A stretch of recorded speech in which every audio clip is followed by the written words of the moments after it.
Hey, this is Jack Downs again with a little video about for the people who didn't make it to class today, Thursday, October 27th.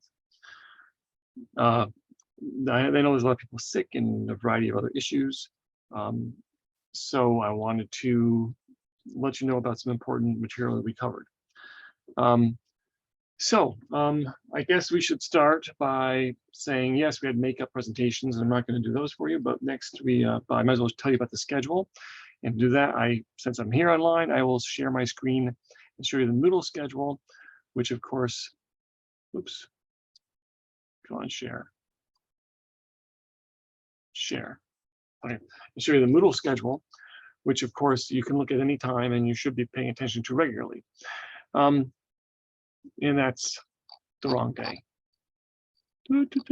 October 27th. There we go. That's better. Okay. So I'm going to let you know that, yes, the rhetorical analysis paper, the deadline was extended, of course, to next class. I'm getting the sense that a lot of people, which is typical this time of the semester, are having problems with work and all their classes and everything coming on too much at once. And that may especially be the case for many of you for whom this is your first semester. If it happens that you need to delay something a little bit, I would say delaying that essay wouldn't be the worst thing. There are higher priorities, in other words. But that is out there and you should do it sometime. Yeah, if it's handed in late, there'll be a minor deduction. But again, part of success in college is prioritizing what things you can get to when and doing your best, as opposed to getting stuck in every little assignment. And looking at these, I would say that also I will note that the study guide 2 is due today, but I will tell you that very few people handed it in. Of course, it has to be handed in person or left on my door in class or on my door. And what I told everyone is that if you are able to complete the study guide by Monday and leave it on my door, I won't consider it late. So do it over the weekend or do it Friday or whatever, leave it on my door Friday or Monday, and I won't consider it late. And I'll be able to look at it quickly and get it back to you on Tuesday, because you need it on Tuesday and Wednesday, theoretically, because we are a week from today. So Thursday next week, that would be the Thursday the 3rd, is the exam that you're going to need to use a study guide to prepare for. That also means that next class, Tuesday's class, is the review for the exam, which is an incredibly important class for you because I essentially tell you what's on the exam, right? There may be a few makeups then also. And also there's going to be maybe a presentation from a teaching assistant on a different topic, example presentation. Anyway, but let's say you can't, you got to prioritize, you got too much work. Well, then don't worry about it. Then try to hand the study guide in on the exam day, which is Thursday, the November 3rd. Okay. So just bring it to the exam now. There will be a minor deduction for being late, but it's not that big a deal. If you start bringing it in long after the exam, of course, there'll be a bigger deduction, but in the end, it's important to get it in one way or the other.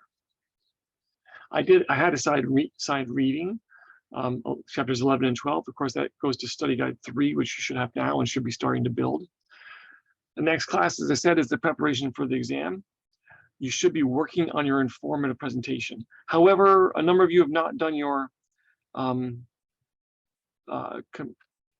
completed the informative introduction, right?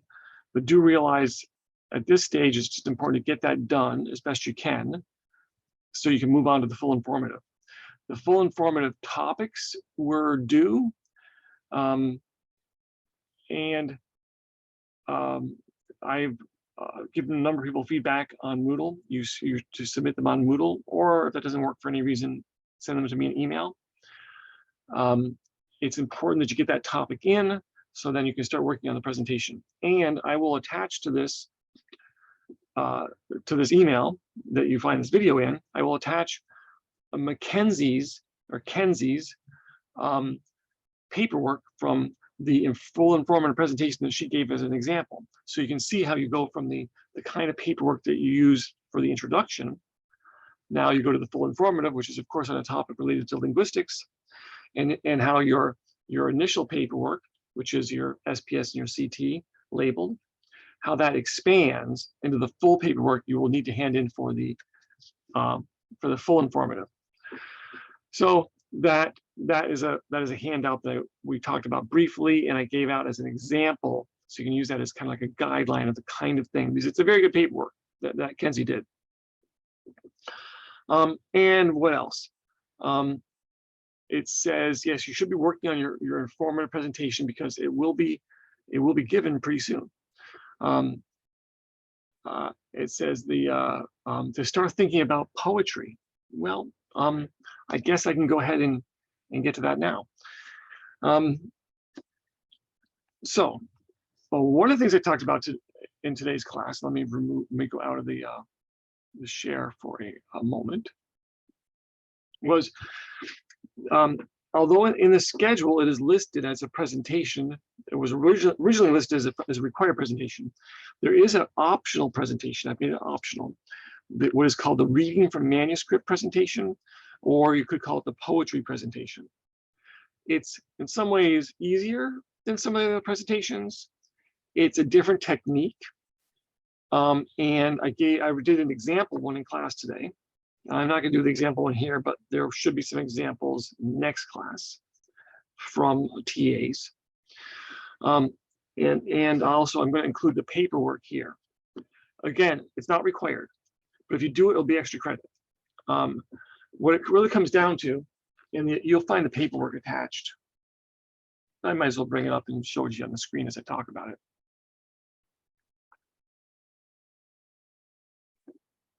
What it comes down to is, this is the same file that you have, and you might want to just look along with it. Make that a little bit bigger. Okay. And one of the 2 days, the last days before Thanksgiving break, is when you would give this presentation. What you do is you go find a poem that inspires you, that interests you. Maybe you already know one, maybe you have to find one. A good way to find the poem is to Google like poems to read out loud, or 3-minute poems, or poems for dramatic reading. Any of those searches will get you a bunch of possible poems.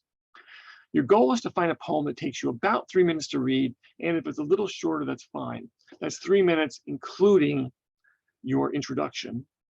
And you should assume that you're going to definitely read the poem more slowly than you would normally be talking in a presentation. And many people speak too fast already in the presentation, so you're definitely going to go slower. So you find the poem that you like, and then you're going to grab the text and put it in a Word document or Google document, and you're going to definitely make it much larger. You're going to make it increase the line spacing, increase the size, make it triple space, for instance, make it really big and easy to read. It will be multiple pages then as a result. It definitely won't fit on one page, and it shouldn't. You're going to print it out, and you're going to put it on. Make sure it's only printed on one side each, and you're going to mark it up. You're going to mark it up with information like highlighting perhaps words you want to make sure to emphasize, putting other little notes in there for yourself to for suggestions or for cues for yourself about how to read it. So you will practice reading it, of course. You're not, and I'll go over in a moment about how you're going to read it. But when you're preparing this, of course, that's the preparation of that manuscript. You also need to do an introduction.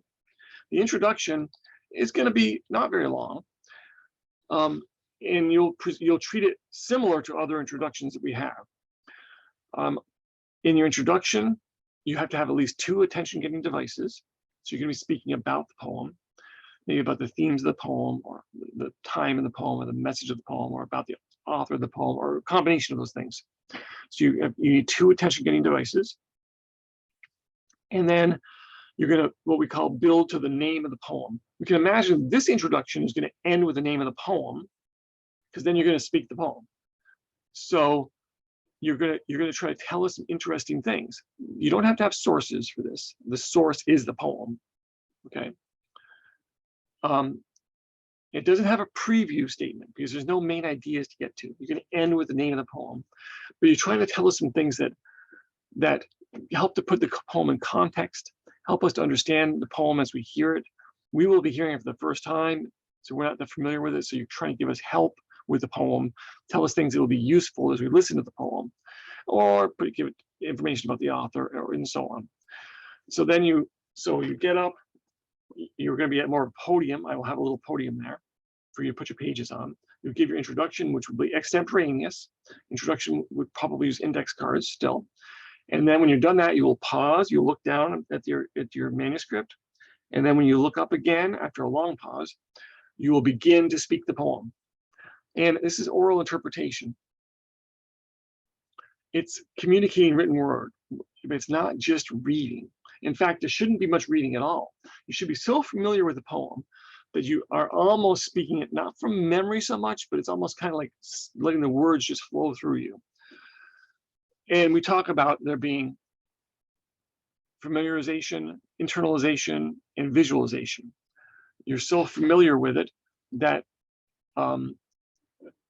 it's almost like you're presenting it almost as if you're writing it, right? It's kind of, memorization is where you end up, but that's not the goal. The goal is to become so familiar with it, you kind of like live the words, and you internalize them. You need to make it a physical experience.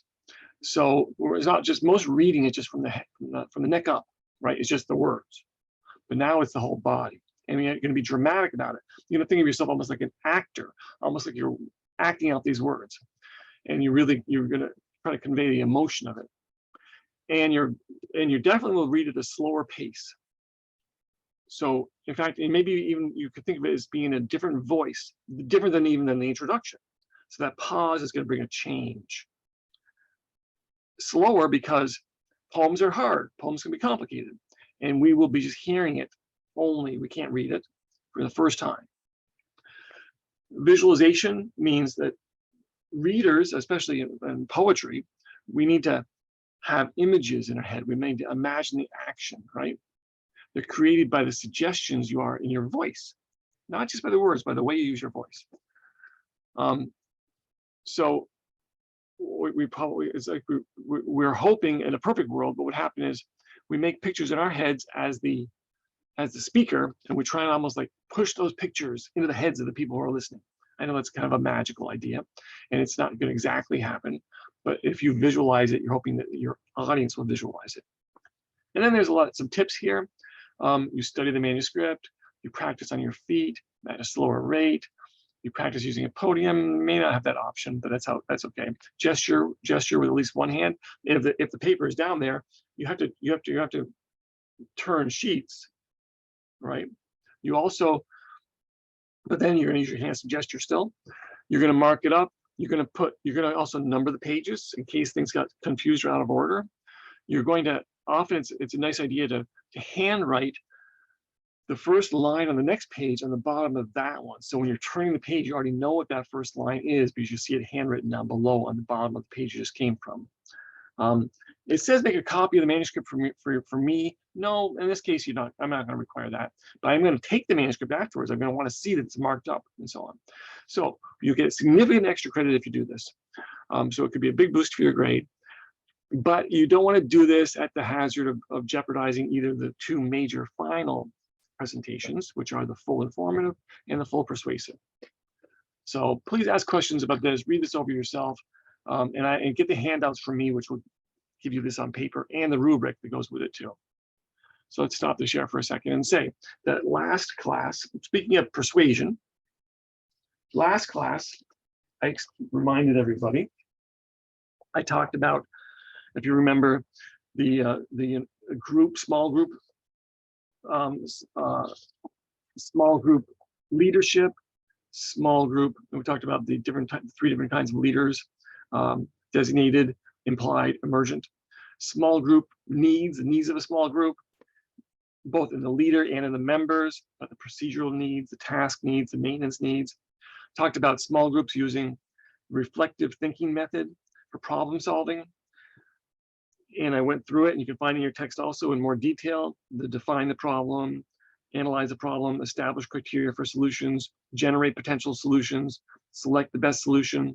And I talked about how, hey, if you took that method, that reflective thinking method, and these things all, of course, should be in your study guide, and it will be on a future exam. So that's another reason to pay attention to these. So if you took the reflective thinking method and you used it as the basis, the structure of a presentation, a persuasive presentation, it would work very effectively.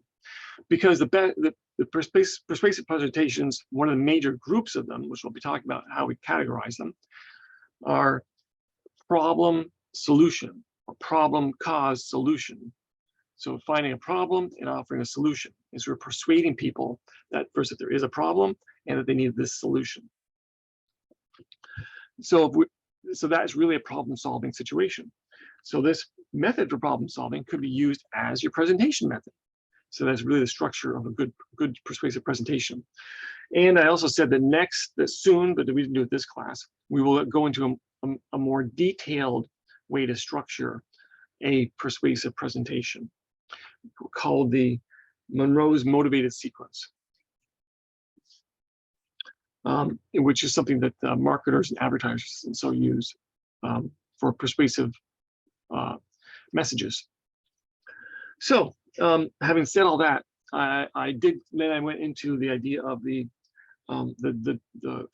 types of persuasive presentations and explained that when we first began speaking about informative presentations, if you remember way back then, we categorized them. We gave them labels as concept, object, process, or event. And we took the central thesis and we gave it an organizational pattern. And that was the way to hope we could understand that there are different types of presentations and we should know what they are and know which one we're doing. So it makes sense to us about why we're doing it, how we're doing it. And then we should also think about how the information is organized. And those organizational patterns, chronological, topical, causal, and spatial, right? Good. Yeah, you could apply those sort of to persuasive presentations, but with persuasive presentations, we use a different categorizing process. We categorize persuasive presentations as either fact, value, or policy. Now, let me bring up a little bit of on the screen, share my screen and show you a little something about that. If I have that handy, let me see if I do. Hold on just a second. I'm just gonna have to, oh, here it is, okay, good. Let me start that presentation. I'm only gonna do a little bit of this presentation here. Move to, I can just do this slideshow a little bit. Okay, all right, so, we have categorizing persuasive speeches. We categorize them as fact, value, or policy. So what is a fact-based persuasive presentation? Or this is how you probably will read about it and hear it designated. We call it a persuasive presentation on a question of fact, or on a question of value, or on a question of policy. All right, so yes, we're going to focus on policy presentations. However, let me tell you a little bit about fact and about value so you can know what they are, and it'll help you make sure that your choice, that what you end up doing when we do a persuasive one, which will be at the end of the semester, but you have to pick a topic relatively soon, that you will be able to pick a topic which is a policy persuasion topic. Fact-based presentations are like are not commonly done in our classroom presentations, but they are commonly done in courtrooms. A courtroom is when a lawyer would do a presentation, like to the jury, about the facts in the case, in ways to interpret the facts, or what facts are more important than others, for instance, as we were trying to argue for innocence or guilt or so on, right? So the lawyer isn't trying to make you do something. And he's not trying to make you really change what you believe, like your values. What he's trying to do is change your mind about how you understand the facts, or go along with his way of understanding the facts, or her way of understanding the facts. So facts can be disputed, facts can be uncertain. Let me get my paperwork here, sorry. You have a bunch of facts, what do the facts mean? An example of a fact-based SPS, you still have a specific purpose statement with persuasive presentations. It would be to persuade my audience, right, that phone-based video games are addictive. That's the example I gave here in class. So I'm not telling you that they are immoral. That would be a question of value. I'm not telling you what you should do to use them safely, or what you could do to break the addiction of them, if I thought there was such a thing. I'm not telling you what to do. I'm just wanting to change your mind about the facts. I'm going to just present facts to you in such a way that I want you to agree with me. So it is trying to get you to change the way you think, right? The central thesis would be something like phone-based video games fulfill the 3 criteria of addiction: tolerance, withdrawal, and preoccupation. And then I have main points. The main points would be phone-based video games create tolerance, meaning that you need to play them more and more. And I would continue with how you could get withdrawal, how you have preoccupation.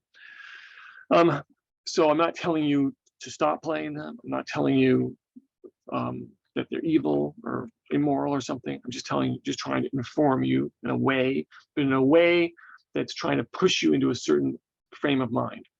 So they're kind of similar to informative presentations, really. And that's not the kind of presentation we're going to do. Likewise, value presentations. So values are things that are like our beliefs, our morals, our principles, something that is critical to who you are. And the reason that I think we should stay away from value presentations is because they're really hard. To try to change somebody's fundamental beliefs is a very difficult thing. So instead, what often happens when we try to do that is that we actually make people angry, or resentful, or they want to ignore us. So this is something which is usually left more to experts. And that's one of the reasons we're going to avoid it. Let me give you an example, though, of a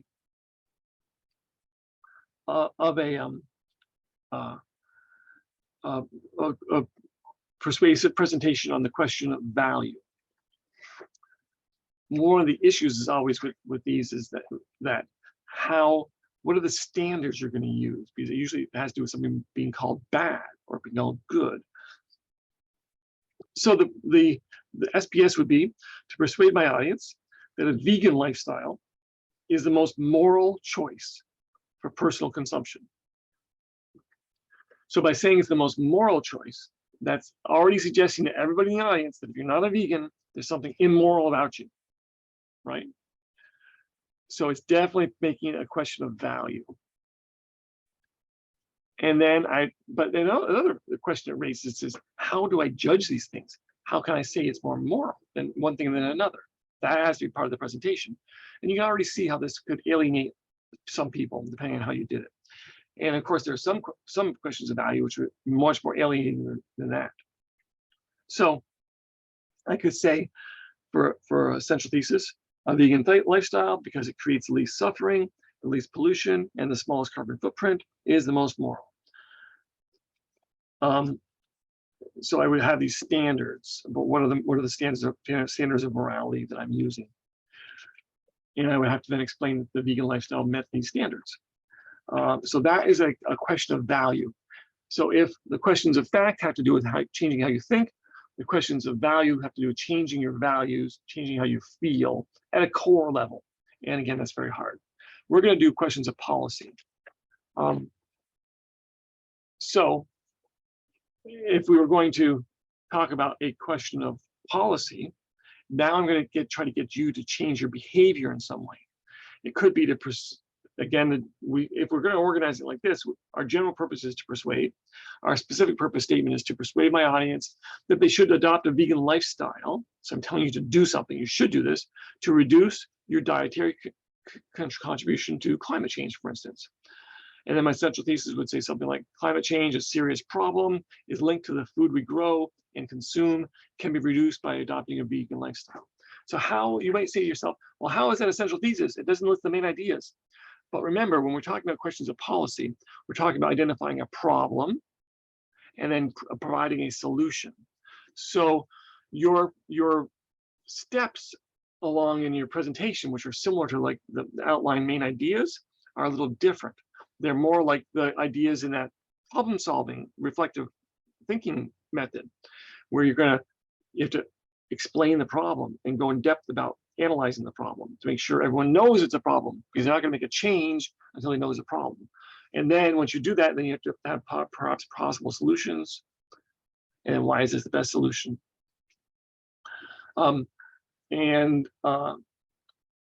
We talk about, so if those are the three types of persuasive policy, persuasive presentations, fact, value, and policy, then we talk about the policy presentations only. We're looking at what are the organizational patterns, and we really have these three. And the first two are very similar to each other.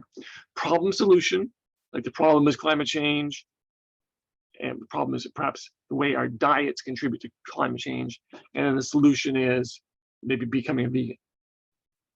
Problem cause solution, which is a bit more, it's just another step in there. We spend more time talking about the cause of the problem, and then we probably relate the solution to that too. And then there's a different one called comparative advantage. And that would be, you're not spending as much time just coming up with the solution. You're spending more time saying, hey, here's two obvious solutions. How about vegetarianism and veganism? And now I'm going to compare them and see which one is better for different reasons or so on. In any of these cases, now, we're definitely going to be talking about what your text says the three components of a persuasive presentation are, which are need, plan, and practicality. Need, plan, and practicality. So we convince people of the need for a change. We explain what the plan for the solution, and then we tell them about how it's going to really work, how practical it is.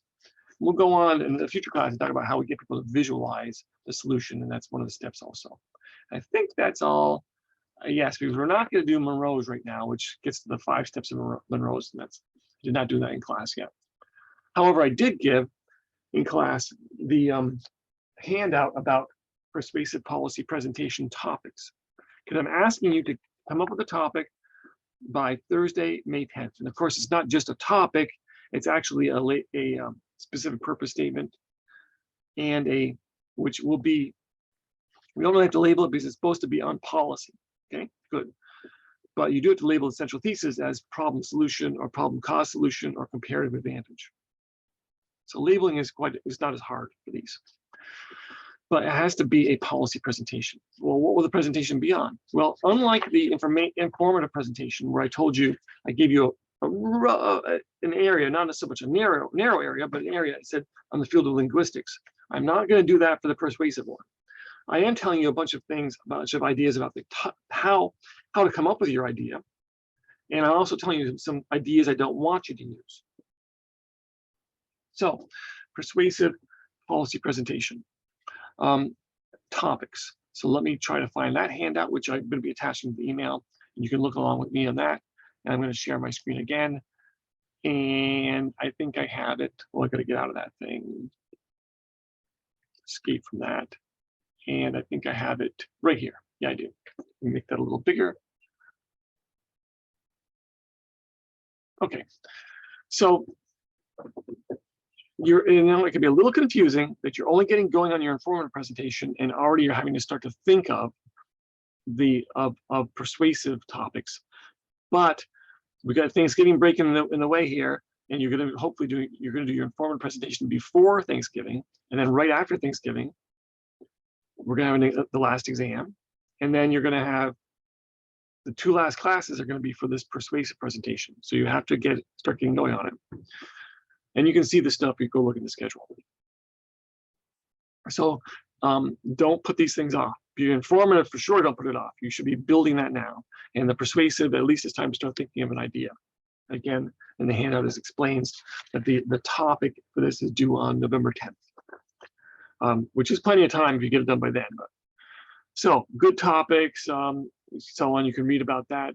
I am telling you some topics that you should not use. I don't want to have anything to do with coronavirus. And if we get down here, you can also see abortion, euthanasia, major topics that are too broad, too saturated, or things that are commonly in the media all the time. I want to avoid those. Gun control, gun violence, gun rights, capital insurrection, legalizing marijuana, major social movements in general, major national politics in general. I'm not going to have you do things about pornography, sex in general, religion, about Trump at all, about the presidential election in general, or campaigns or candidates or so on. So we're going to ignore all that stuff. No. Instead, I would encourage you to think about, focus on practical real world problems and issues. Remember, this is going to be problem solution, suggesting something people should do.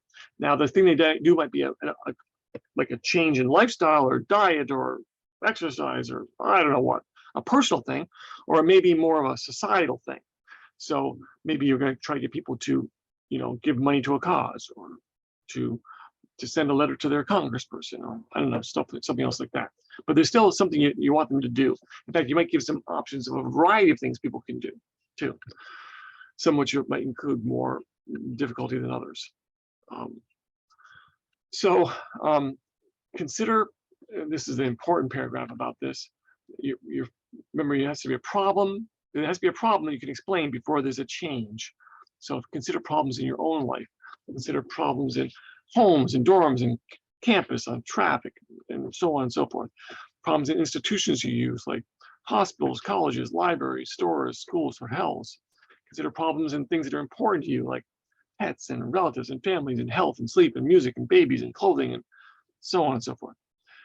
Consider in entertainment, for instance. Consider specific problems that relate to the environment or places like amusement parks and oceans or salons or gyms, or this is just like all over the place. But think about things in your life and problems and then that you might suggest a solution and how it would work and so on, right?